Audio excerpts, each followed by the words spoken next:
Laporan Praktikum Botum, Morfologi Biji dan Buah. Janpari Silitonga, 2502021. Dosen pengampu, Cik Salmiati MPD PSD, Program Studi Agroteknologi, Institut Teknologi Perkebunan Pelalawan Indonesia. Selanjutnya latar belakang. Morfologi buah dan biji merupakan kajian dalam botani yang mempelajari bentuk, struktur, serta fungsi organ hasil reproduksi generatif pada tumbuhan. Pemahaman terhadap struktur buah dan biji sangat penting untuk mengetahui mekanisme penyebaran, perkembangan embrio, serta potensi ekonomis suatu tanaman. Buah merupakan organ hasil perkembangan ovarium setelah terjadi pembuahan, sedangkan biji merupakan hasil perkembangan ovula yang mengandung embrio sebagai calon individu baru. Kelapa sawit dipilih sebagai objek pengamatan karena merupakan komoditas perkebunan utama yang menghasilkan minyak nabati terbesar di dunia. Buah kelapa sawit termasuk dalam tipe dura yang terdiri atas 3 lapisan utama, epikarp, mesokarp, dan endokarp. Mesokarp buah kaya minyak sawit, sedangkan bijinya menghasilkan minyak inti sawit. Struktur buah yang unik dan bernilai ekonomis ini menjadikan kelapa sawit sebagai contoh ideal dalam mempelajari morfologi buah dan biji secara komprehensif. Tujuan praktikum. Yang pertama, mengamati dan mengidentifikasi morfologi buah kelapa sawit. Yang kedua, menganalisis struktur biji kelapa sawit dan bagian-bagiannya. Yang ketiga, mengetahui tipe buah kelapa sawit dan karakteristik penyusunnya. Dan yang terakhir, menghubungkan struktur morfologi buah dan biji dengan fungsi biologis serta nilai ekonominya.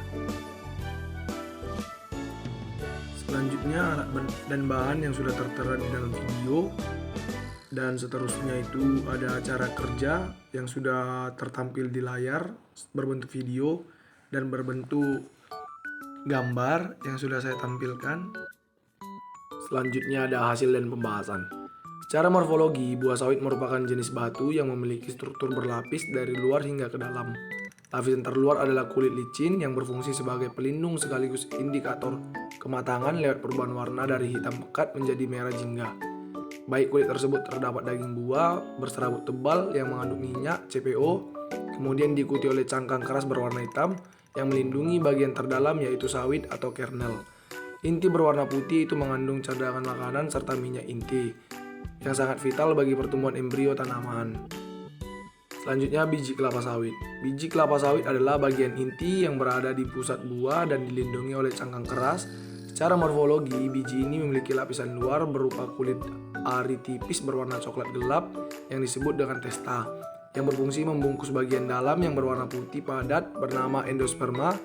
Endosperma ini mengandung minyak inti sebagai cadangan makanan utama, dan di dalamnya tertanam embrio atau lembaga yaitu organ kecil vital yang merupakan calon tanaman baru yang akan tumbuh menjadi akar dan tunas saat biji mengalami perkembangan.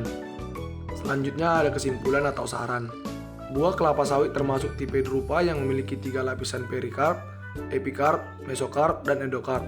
Mesokarp buah kelapa sawit kaya minyak, sedangkan bijinya menghasilkan minyak inti sawit dari endosperma. Struktur biji terdiri atas testa, endosperma, dan embrio.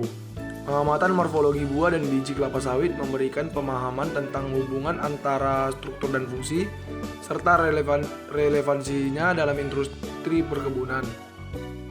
Sekian laporan praktikum dari saya. Terima kasih atas perhatiannya. Selamat pagi.